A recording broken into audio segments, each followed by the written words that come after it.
As chamas já subiam. O ancião de 86 anos estava no centro da fogueira. E não gritava. Seu nome era Policarpo, bispo de Esmirna, discípulo direto do apóstolo João. O fogo cercava seu corpo, mas não o tocava. Testemunhas viram as chamas se curvarem ao redor dele, como velas ao vento. O cheiro que subia não era de carne queimada. Era de pão recém-assado. O carrasco, sem entender o que via, avançou com a espada. Como um homem chegou àquele momento, e por que escolheu permanecer ali, é uma das histórias mais antigas e mais intensas da Igreja Católica. Se você aprecia história contada com profundidade, deixa o like agora. Isso ajuda esse conteúdo a chegar a mais pessoas. Fica até o final. Essa história não termina como você imagina. Esmirna, fim do século I. A cidade respirava mármore e sal marinho. Caravanas de mercadores cruzavam seu porto todos os dias, trazendo seda, especiarias e, junto com elas, ideias, algumas delas perigosas. Roma mandava aqui. Seus templos dominavam as colinas. Seus deuses exigiam reverência pública. E quem recusasse, pagava o preço. Foi nesse mundo que Policarpo abriu os olhos pela primeira vez. O ano era aproximadamente 69 ou 70 depois de Cristo. Ele nasceu em uma família cristã, uma minoria silenciosa, que rezava em casa simples, longe dos olhos do império. Desde pequeno, aprendeu que havia um único Senhor, não Júpiter, não César, um Deus que havia se feito homem, caminhado entre os pobres e morrido numa cruz. Essa semente foi plantada cedo, e foi regada por mãos extraordinárias. Ainda jovem, Policarpo foi colocado sob a tutela de João, o mesmo João que havia reclinado a cabeça no peito de Jesus na última ceia. O mesmo que ficara de pé ao pé da cruz enquanto os outros fugiam. O apóstolo mais jovem, agora ancião, vivia em Esmirna e ensinava com a autoridade de quem havia tocado com as próprias mãos o Verbo feito carne. Imagine o que era isso. Sentar ao lado de um homem que havia visto ressuscitado. Ouvir de seus lábios como Jesus ensinava, como ele olhava para as pessoas, como ele sorria para as crianças. João não transmitia uma doutrina abstrata. Ele transmitia uma memória viva. E Policarpo absorvia cada palavra com uma atenção que só a fé genuína produz. Mais tarde, Santo Ireneu, que seria discípulo de Policarpo e bispo de Lyon, escreveria com admiração: eu ainda posso descrever o lugar onde Policarpo sentava e falava, seus gestos, sua expressão, o modo como ele nos contava sobre sua convivência com João. Não era a doutrina, era a presença, era a continuidade viva da memória de Cristo. E Policarpo carregaria isso pelo resto da vida, como uma chama que ele se recusaria a apagar. Ninguém escolhe ser bispo por ambição em tempos de perseguição. Quando Policarpo foi ordenado bispo de Esmirna pelo próprio João, não recebeu um trono. Recebeu uma responsabilidade que, naquele século, podia custar a vida. Sua diocese não era uma catedral de pedra com vitrais coloridos. Era uma rede de casas simples, de famílias que se reuniam ao anoitecer, com medo de bater na porta errada. E foi para essas pessoas que Policarpo se entregou, completamente. Seu estilo de liderança não vinha do poder, vinha da presença. Ireneu, que observou de perto ainda jovem, descreveu-o como um pregador paciente e amável. Não o tipo de líder que trovejava do alto de um púlpito.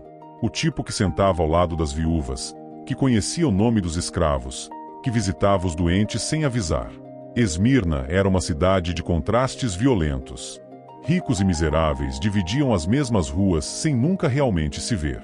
No coração dessa desigualdade, a comunidade cristã sob Policarpo funcionava como uma ilha diferente, onde o escravo e o cidadão partilhavam o mesmo pão eucarístico, onde a viúva não era esquecida depois do funeral do marido.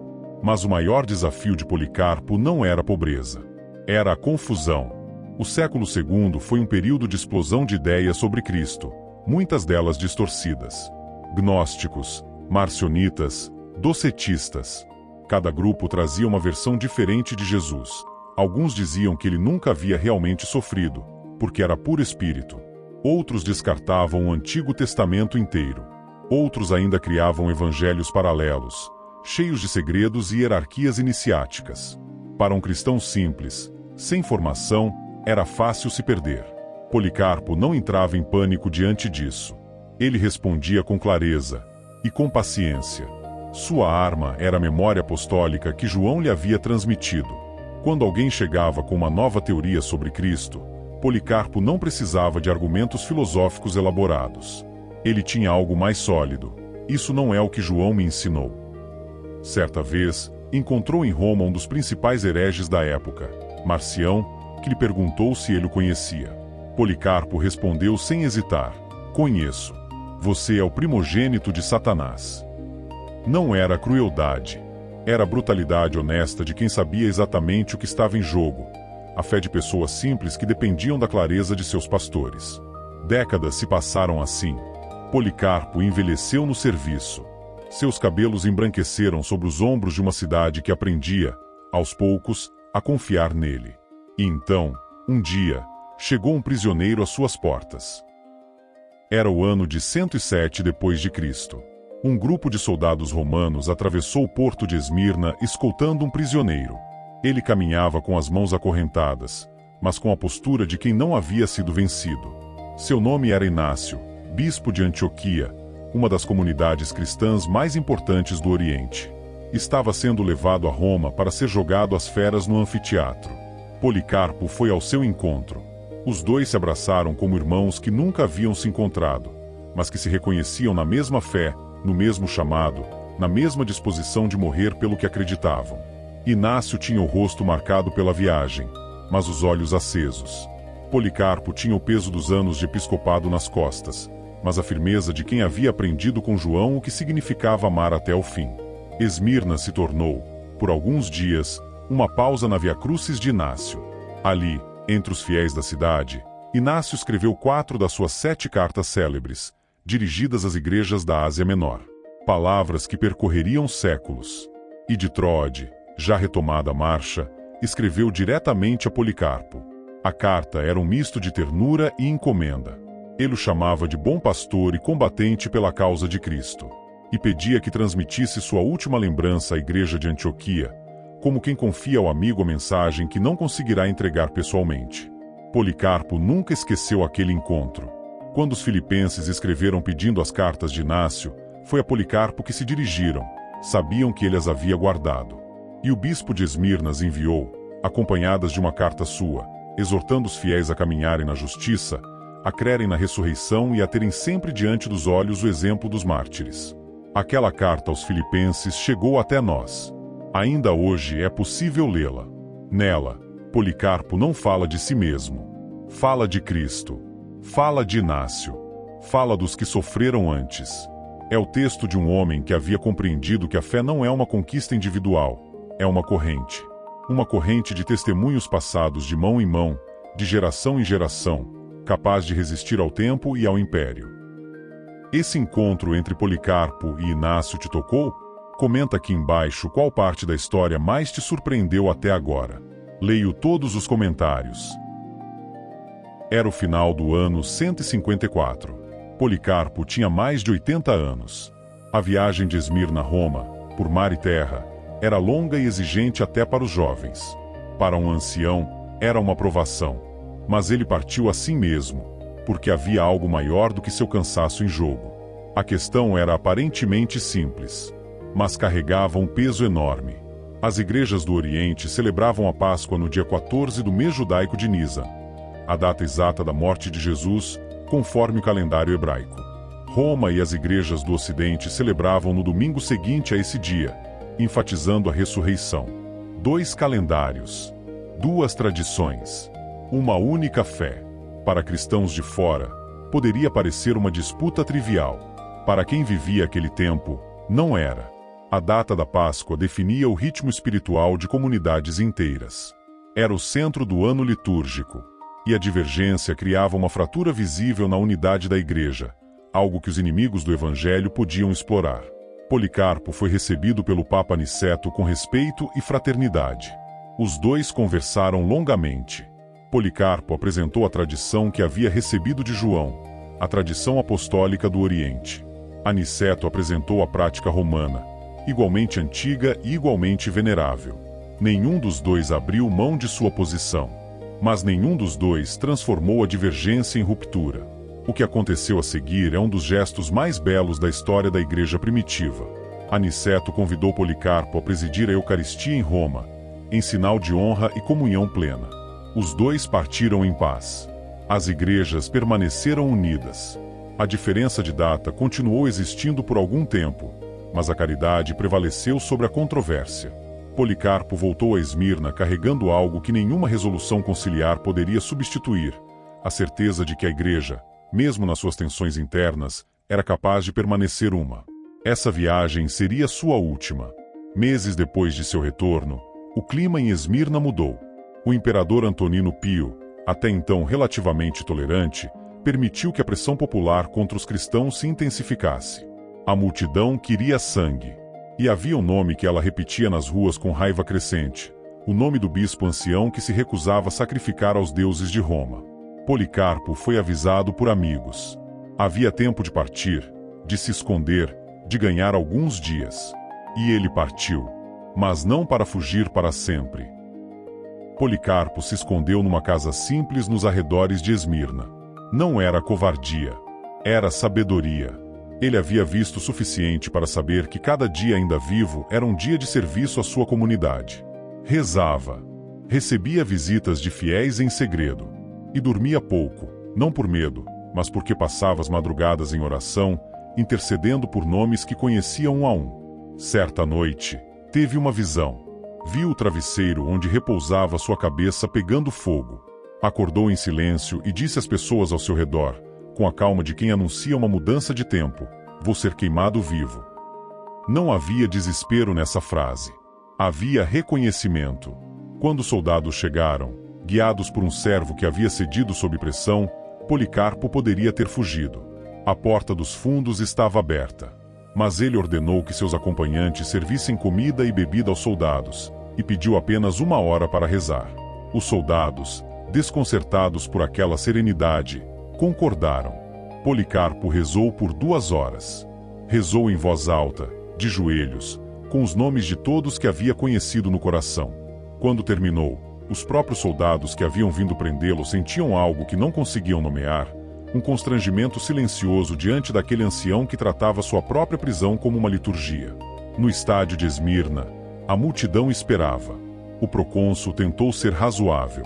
Olhou para aquele homem de 86 anos e sentiu, talvez, um lampejo de compaixão. Pensa na tua idade, disse. Jura pelo gênio de César.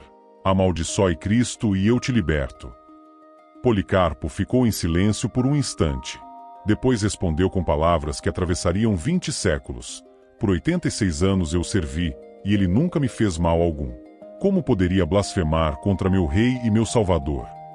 A sentença foi imediata. A fogueira foi preparada. O que aconteceu a seguir foi registrado por testemunhas oculares no documento mais antigo sobre o culto dos mártires, o Martyrium Policarpi. As chamas se elevaram ao redor de Policarpo. A multidão aguardava. Mas o fogo se comportou de maneira que ninguém conseguia explicar. Curvou-se ao redor do ancião como uma abóbada, sem tocá-lo. O cheiro que subia não era de morte. Era quase adocicado. Como pão. Como incenso. Policarpo cantava. Um carrasco avançou com a espada. E assim, pela lança, ou pela espada, conforme as fontes, Policarpo deixou este mundo. Era 23 de fevereiro de 155 d.C. A comunidade cristã recolheu seus ossos com cuidado. O chamou de mais preciosos que pedras preciosas. E estabeleceu o costume de reunir-se anualmente no lugar de seu martírio, não para chorar, mas para celebrar, para lembrar, para continuar.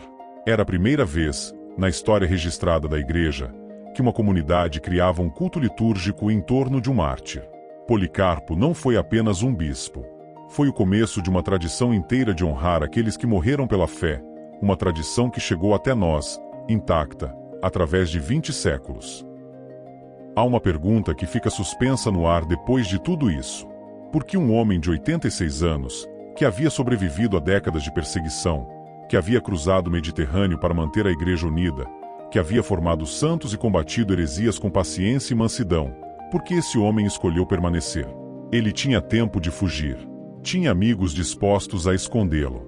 tinha idade suficiente para que ninguém o julgasse covarde. E ficou. A resposta está na frase que ele mesmo pronunciou diante do procônsul, não como um grito de desafio, mas como uma constatação serena, quase íntima. Por 86 anos eu o servi, e ele nunca me fez mal algum. 86 anos. Não era teologia. Era experiência. Era a memória viva de uma vida inteira sustentada por uma presença que havia se mostrado real, concreta e fiel, em cada manhã difícil, em cada comunidade ameaçada, em cada heresia combatida, em cada viúva consolada, em cada escravo tratado com dignidade.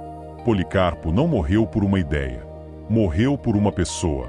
Pelo mesmo Jesus que João havia tocado com as próprias mãos e cujas palavras havia passado adiante, como um fogo de mão em mão, de geração em geração, até chegar aquele ancião de cabelos brancos no centro de uma fogueira que se recusava a consumi-lo. As chamas não o mataram. O tempo não o apagou. 20 séculos depois, seu nome ainda é pronunciado em igrejas ao redor do mundo. Sua história ainda é contada. Seus ossos, recolhidos com cuidado por mãos amorosas naquela noite de fevereiro do ano 155, ainda são venerados. Porque há coisas que o fogo simplesmente não consegue destruir.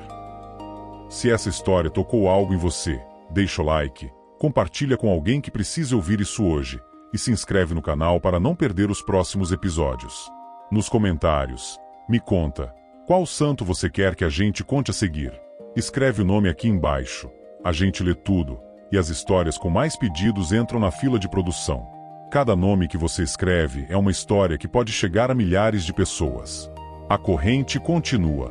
Por 86 anos eu o servi, e ele nunca me fez mal algum. São Policarpo de Esmirna, 23 de fevereiro de 155.